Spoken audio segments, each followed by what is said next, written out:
back, everybody. My name's Ripcord, and in today's video, we're continuing the tips and tricks tutorial series by going over the Cayo Perico finale. I'll be walking through a detailed beginner's guide for the solo player wanting to complete the Cayo finale in 2023. This, of course, is the updated guide post the Los Santos Drug Wars DLC. But first, as always, if you like this video, feel free to leave a comment, click the thumbs up, and be sure to subscribe. Alright, first off, let me begin by apologizing to all the seasoned veterans out there. What you're about to see is a detailed guide for the newbie or rookie that would like a little more insight or help with the Cayo finale as a solo player. Now, that's not to say that this video is exclusively meant for the newbie, but I will be taking a deeper dive into every aspect of this run. So, just be forewarned, it may be a little TMI for some of you out there. Also, before I begin, in the description below, you'll see timestamps for some of the key sections I'll be going over.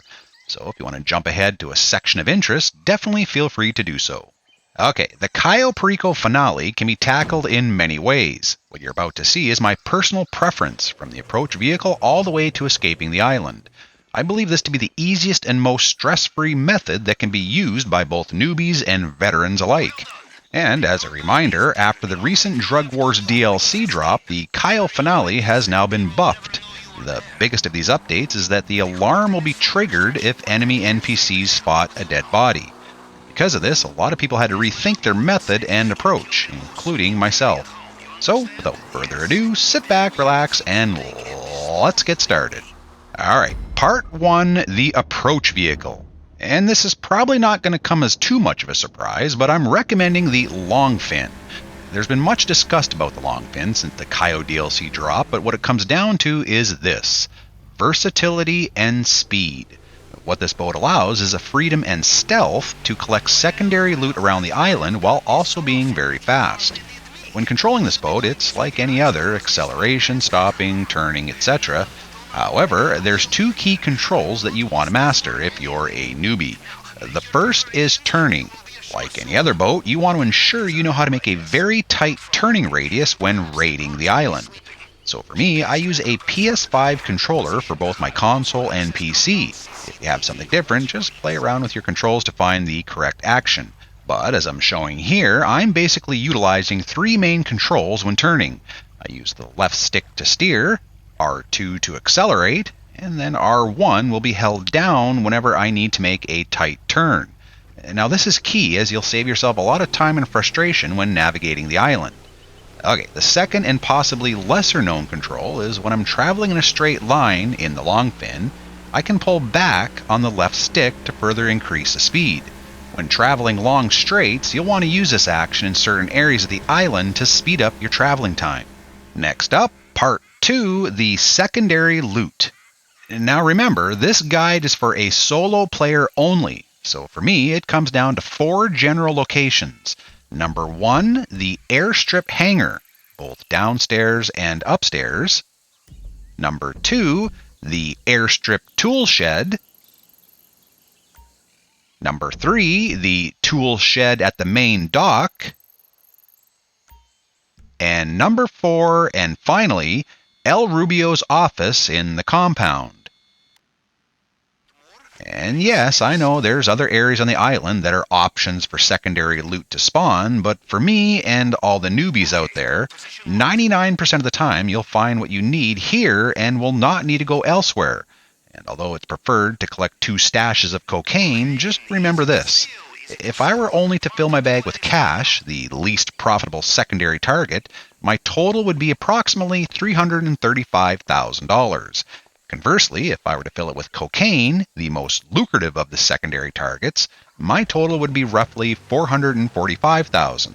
This is a difference of only $109,000. My point in saying this is, don't get too hung up on the secondary loot. Yes, you want to seek out the most profitable, but in my opinion, this is no reason to go hunting all over the island and risk getting caught for an extra $100,000. Chances are you'll be acquiring all the loot you need, and typically the higher tier loot anyway, by just sticking to the 4 locations noted above. Okay, Part 3, the finale setup options. This is what you want to select. For the approach vehicle, as mentioned earlier, you'll want to select the long fin. The infiltration point, you'll want to select the main dock. This will spawn you on the correct side of the island. The compound entry point, you'll want to select the drainage tunnel here. The escape point, it doesn't really matter what you select here, as we're not going to follow it anyway. Just select the first option you see, which is, as you're seeing here, the airstrip. Time of day, now most will want to select day, but what I recommend is to select night if you're a newbie. The main reason is that sometimes it's difficult to see the enemy's cone of vision when you play during the day. At night, the cones become easily visible and there's really no deterioration in gameplay, other than the sky looking dark. There's really no other difference. Only when you become comfortable would I suggest switching back to day. Next, part 4, the main dock. Alright, so if you need to stop at the main dock, this is how you'll do it. In the opening scene, you'll always be heading towards the main dock in the Longfin. After the cutscene ends, what I like to do is veer right a little in preparation for docking near the shore. Again, as mentioned earlier, make sure you have a good grasp of making tight turns when navigating boats. If you don't utilize this method, it'll be like trying to make a U-turn in your driveway with a school bus, i.e. painful. What you want to do is pull up parallel to the shore here, just before the entrance to the dock. I find this spot works best for departure when returning to the boat after you've collected the loot. So, after exiting the boat, simply head towards the tool shed, making sure to stay as close to this rock line on your right. You don't want the camera and guards to spot you that are to your left. What you want to do is run to the 2 big white palm trees that are close together, as you're seeing here. When you get to this location, simply stand between them and draw either of your shooting weapons to take out the camera above the shed. Now, hopefully this goes without saying, but in the setups before the finale, you'll want to ensure you equip your weapons with the suppressors, as any loud noises are likely to alert the guards. As soon as the camera is shot down, you'll quickly just run to the shed. There's guards in a jeep that patrol this area, but as long as you make it inside the shed, they're not going to be able to see you. I'm going to pause here a moment and display the real-time map to give you an overview of the activity that takes place when you get to this area.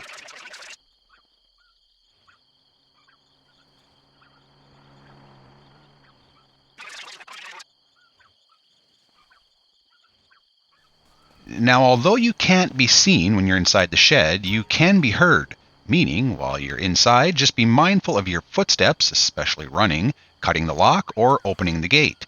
If you're doing any one of these, just ensure that the patrol guard is not standing next to the shed. If he is, like you're seeing here, and you cut through the lock and walk through the gate, he will be alerted, the alarm will be triggered, and you will get caught. But that's really it.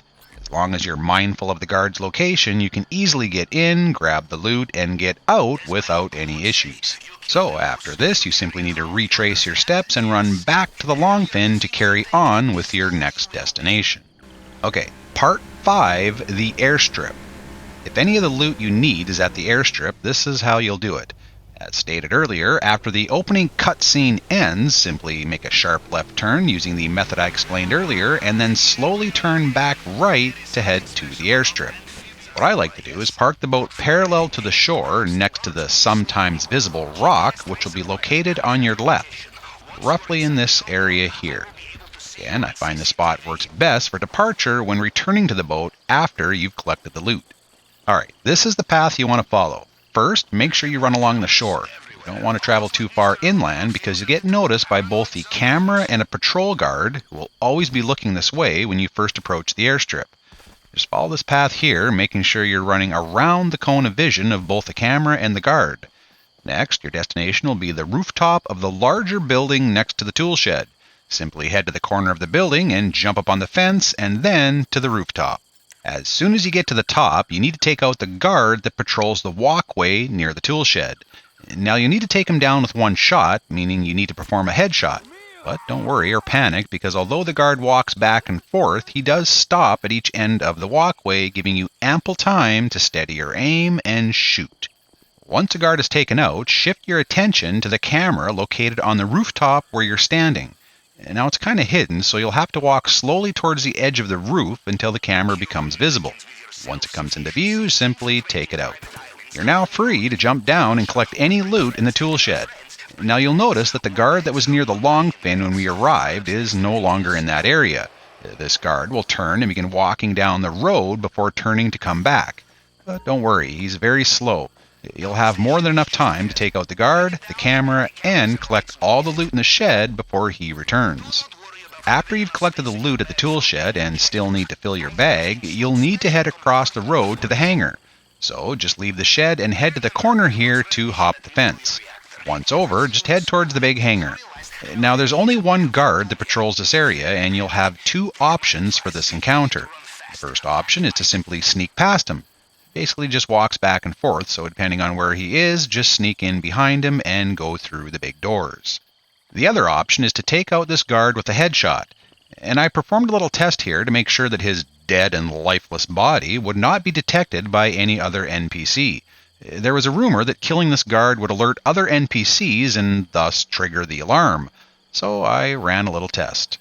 The only other NPC that comes close to this area is a jeep that makes periodic visits to the airstrip. The jeep enters near the east entrance, so my plan was to kill the guard when he's at the most eastern edge of this route. After I took the guard out, I sat back and waited. And as you're seeing here, the jeep does not detect the body. So, as I mentioned earlier, you have two options. Either take the guard out or go completely stealth and just sneak in behind him. Once in the hangar, you have two areas that could contain loot. Upstairs, downstairs, or both. The downstairs is straightforward. Simply cut away the lock and head inside.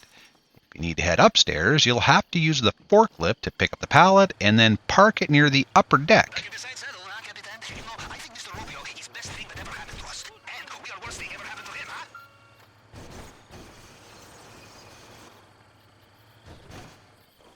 From here, simply jump up onto the forklift, then jump up onto the pallet, and then head to the upper level cage to, again, cut away the lock and head inside.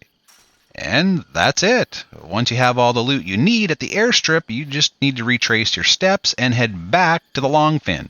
Now, the position of the boat may have moved slightly depending on the tide, but don't worry. You'll still have plenty of time to reach it and then head to the compound. Okay, Part 6, the compound. The next route you'll need to take is heading to the compound via the drainage tunnel. Again, the preferred vehicle here is the Longfin, so no matter where you are on the island, you can easily navigate to the compound quickly and undetected. When you get close to the drainage tunnel, a gate icon will appear. I like to stop a little short and then just jump out of the boat and into the water. If you're on PS5, simply press the square button to dive in. If you just jump in and are treading water, you'll need to press R1 to dive underwater. Once you're underwater, always remember to equip your character with the rebreather. Again, to do this on PS5, simply press the left arrow. The next step is cutting through the gate. Now, I've seen several different methods, and to be honest, it's really going to come down to personal preference. If you take a few extra seconds here or there, don't fret. It's not going to drastically impact your overall time. The easiest method is simply to swipe back and forth really quickly. Personally, I use a variation of this method by swiping a little slower on the first pass and then quicker for the last two. This basically just saves you an extra pass. Okay, after the cutscene, you are in the compound. And now the new method here, after the recent DLC buff, is to go completely incognito, which means you will not need to kill anyone. And as soon as the cutscene ends, you need to start running.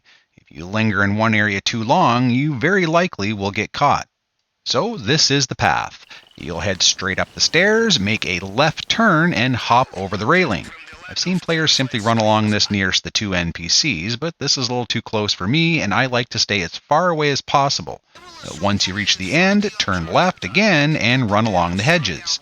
When you get to the path, hop the fence and walk, don't run, towards the stairs. What you want to do is make sure the guard at the top of the steps in front of you has turned away. Once he turns, begin running up both flights of stairs and simply run past him around the corner. Now there's another guard around the corner here, just walk past him and you'll be fine. Once you head up the stairs, just past the seated bench and flower pot on your left, you need to stop. There's a guard here that will be walking down the stairs. Once he reaches the bottom, he's going to walk to the edge of the railing and remain here for the duration of your stay. So once he walks past, just walk behind him and head up the stairs. Once you're at the top, simply head into the office. Now I mentioned the office as the fourth location of loot, and there's 3 areas you need to be aware of. The first is a wall safe. Always go here first to collect additional cash. The value can be anything from 50 to 100,000, so it's definitely worth it. From here, and if needed, there's also the possibility of paintings. There are two locations for paintings that, if present, can fill your bag completely and make for a very quick Cayo heist. This is because your one and only stop would be the compound. Alright, after the office loot is collected, head over to the elevator to begin the fingerprint scanner. Now I'm going to try and explain this as best I can. This is a technique I use and it's pretty simple. All you need to do is find the top of the first print and then click the right arrow over to whatever number row you're on. To explain this, I'm setting all the prints on each row to the first print, i.e. the top. I'm doing this to make a point, so in case you're getting worried, no, you won't need to do this in real time. Now this probably sounds a little confusing, so let me talk out loud what I'm thinking in my head as I go through this. Alright, 1, 1, 2, 1, 2, 3, 1, 2, 3, 4, 1, 2, 3, 4, 5, 1, 2, 3, 4, 5, 6, 1, 2, 3, 4, 5, 6, 7, 1, 2, 3, 4, 5, 6, 7, 8. So I probably sounded like a complete moron there, but I'm hoping that you understood the technique with me blabbering and seeing visually what I'm doing. Again, you simply need to find the top of the print and then move the right arrow over to whatever number row you're working on. And just keep doing this all the way down. Alright, next you want to enter the elevator and head down to the basement. Once here, there's two locations for primary target, behind the glass or in the safe. For the safe, you simply need to remember the code and then just scroll up or down until the desired number is located. And just remember that you're starting at 0, which means it's going to be quicker getting to a high number by scrolling down first. If it's a low number, start scrolling up. To get the primary target behind the glass, you just need to use your plasma cutter. The fastest method to cut through the glass is to hold the trigger until you're just inside the red. Don't hold it too long or you'll get burned and have to regroup. Once it's just barely in the red, let go and let the needle come all the way back. You don't have to wait until it goes all the way back to 0, but let it come back until you're only seeing a small reading. Then just repeat. You should only have to do this 3 times. On the 4th trigger, just keep it pinned and the glass should break. So, once you've collected the primary target, you simply need to walk back to the elevator, retrace your steps, and exit El Rubio's office. When you come downstairs, you have 2 options to leave. Again, it comes down to personal preference. What I do is see which coast is clear. If there's more guard activity in one area, I'll simply go to option number 2. Okay, option 1 is to walk behind the guard that's waiting by the railing. Turn to the left and just jump over. However, to do this, you'll want to make sure there's no guard's cone of vision in your path. Once you jump, you just want to head towards the fountain, up the stairs, and towards the exit gate. The other option is to walk around the guard and retrace your steps going back downstairs. If you take this route, you'll need to make sure the guard, seen here walking back and forth slowly, is all the way to the left inside the small foyer or enclosure. If he's not, just hang tight and wait until he is. Once the coast is clear, just head straight, jump the railing, and head up the stairs towards the gate. When you've reached this area, there's only one more guard in the compound you have to be aware of. The guard will be moving and you can see in the minimap which direction he's heading. If he's in your line of sight and walking near the gate, it's best just to hang tight and wait until he walks back.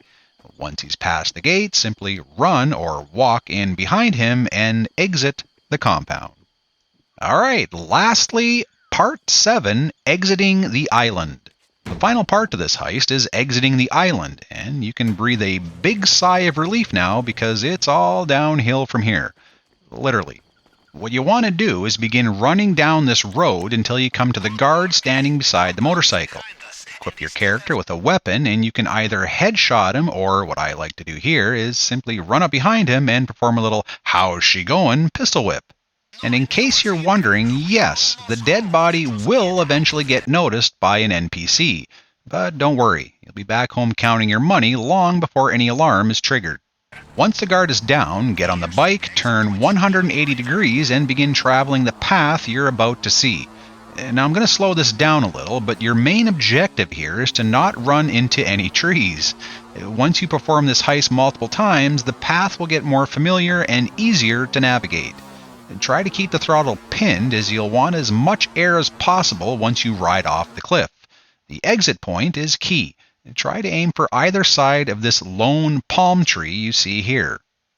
Once you've cleared the island, make sure you're below the water and your rebreather is attached.